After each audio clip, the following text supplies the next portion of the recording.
اور 4 آدمی ان کا کوئی عمل قبول نہیں ہوتا رمضان میں. ایک ماں باپ کا نافرمان،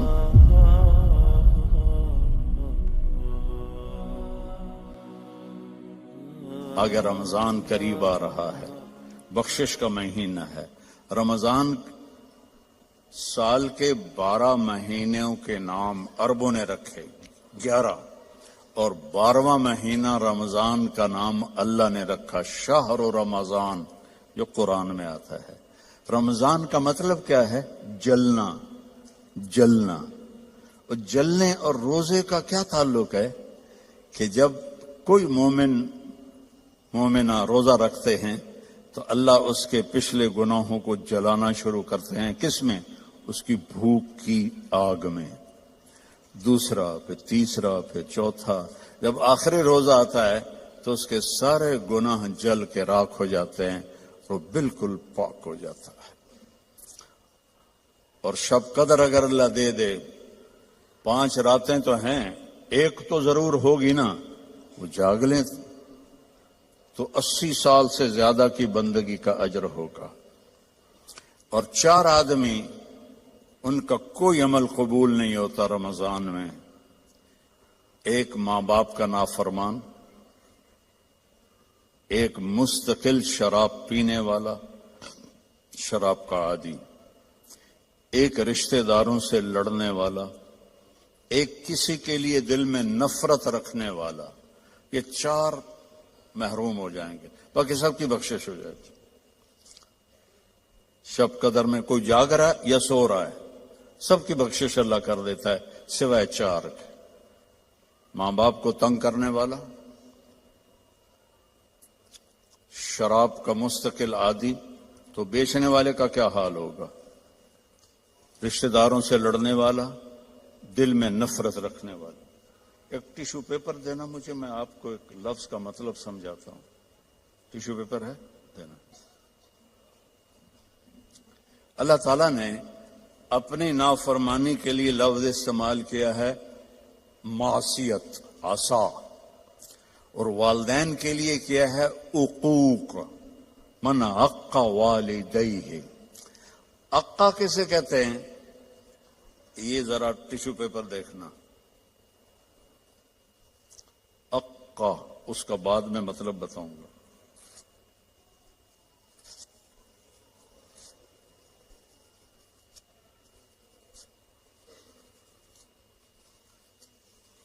اب یہ جڑ سکتا ہے؟ کیسے پرزے ہو گیا ہے. جو والدین کو اتنا تنگ کرے کہ ان کا دل ایسے پرزے ہو جائے. عقا کا لفظ اپنے لیے اللہ نے کہا ہے نافرمانی، اور والدین کے لیے کہا ہے دل کو چیر کے رکھ دینا. دل کو چیر کے رکھ دینا. اللہ کے واسطے اپنی ماؤں کی زندگی کو غنیمت جانو، اپنے باپ کی زندگی کو غنیمت جانو. ان کی کڑوی بھی سہ لو، ان کی میٹھی بھی سہ لو، تو آپ کے لیے جنت کا راستہ اللہ آسان کر دے گا. ایک آخری حدیث سناتا ہوں.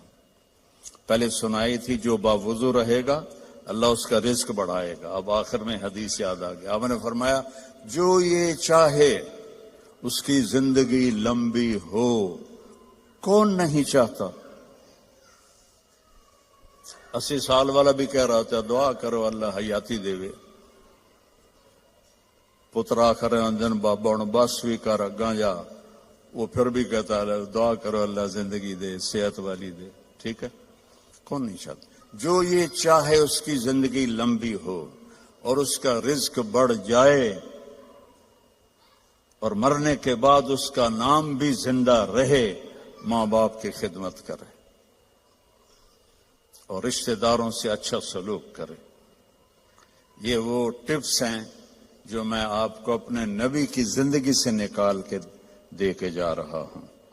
احباب جمع ہے میر، حال دل کہہ لے، پھر التفات دلے دوستاں رہے نہ رہے.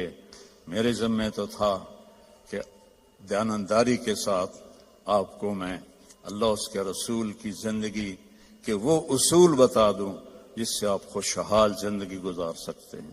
آگے آپ کی مرضی ہے تو سارے بھائی بہن اس کی نیت کرو، آپس میں کوئی لڑے ہوئے ہو صلح کر لو، معاف کر دو. بھائی بہن لڑے ہوئے ہیں، میاں بیوی لڑے ہوئے ہیں، میاں بیوی لڑ کے صلح کریں تو اللہ ان کے پچھلے گناہ معاف کر دیتے. کیا کروں، مجھے باتیں یاد آتی ہیں، ادھر گھڑی کو دیکھتا ہوں.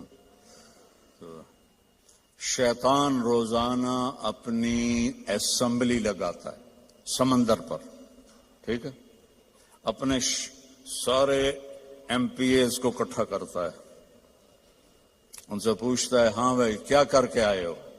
ویسے بیٹھا تھا. ایک کہتا ہے سر میں نے زنا کروایا، کہتا ہے دیکھ رہے ہو مجھے. دوسرا کہتا ہے میں نے چوری کروائی، شیطان کہتا ہے. تیسرا کہتا ہے میں نے شراب پلائی. ایسے وہ گناہ گناتے ہیں اور وہ صرف اتنا رسپانس دیتا ہے. پیچھے ایک خبیث لنگڑا شیطان کھڑا ہوتا ہے، کولا، کہتا ہے حضور میں نے میاں بیوی کو لڑایا. تو وہ یہاں سے یوں جمپ لگاتا ہے، وہ شاباش میرے بیٹے، کام تو کر کے آیا، آجا آگے آجا. اس کو جفا ڈالتا ہے، اپنے تخت پہ ساتھ بٹھاتا ہے، کہتا پاگلو، اس شرابی کی شراب اس کی ذات تک، زانی کا زنا اس کی ذات تک، چور کی چوری اس کی ذات تک. میاں بیوی کی لڑائی دو خاندانوں کو آگ لگا دیتی ہے. کام ہے یہ کرنے کا. شیطان اس پہ خوش ہوتا ہے، اللہ اس پہ ناراض ہوتا ہے. اللہ کو سب سے زیادہ خوشی ہوتی ہے جب خامند اور بیوی صلح کر لے. اتنا خوش ہوتا ہے کہ ان کے پچھلے گناہ معاف کر دیتے. تو میری گزارش ہے، باقی ہم انسان ہیں، پرزہ نہیں ہے کہ فٹ ہو جائیں گے، اونچ نیچ تو ہو جائے گی. جب ہو جائے تو معافی مانگ لیں، ہو جائے تو معافی مانگنے میں شرم نہ کریں. میں کیسے معافی مانگوں؟ معافی مانگیں گے آپ کا سر بلند ہو جائے گا، آپ کی عزت بڑھ جائے گی، آپ کا مقام بڑھ جائے گا، معافی مانگنے والے کے سامنے بھی اور اللہ کے سامنے. اور ماشاءاللہ آپ نے یہاں فنڈ وغیرہ ہم غزہ کے لیے اکٹھا کر رہے ہیں، تو میں ایک حدیث سناتا ہوں. میرے نبی نے فرمایا سبق درہم 100,000 درہم، 1 پاؤنڈ کا ثواب خرچ کرنے کا 1,00,000 پاؤنڈ سے زیادہ ہو گیا. صحابہ حیران ہو گئے، یا رسول اللہ وہ کیسے ہو گیا؟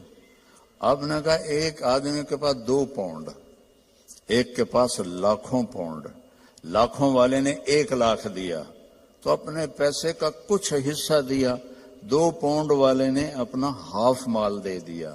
تو جب اللہ تولے گا نا قیامت کے دن تو اس 1 پاؤنڈ کا وزن 1,00,000 سے زیادہ ہوگا. تو اللہ کی راہ میں دینے میں تھوڑے کو تھوڑا نہ سمجھیں، اللہ بہت کا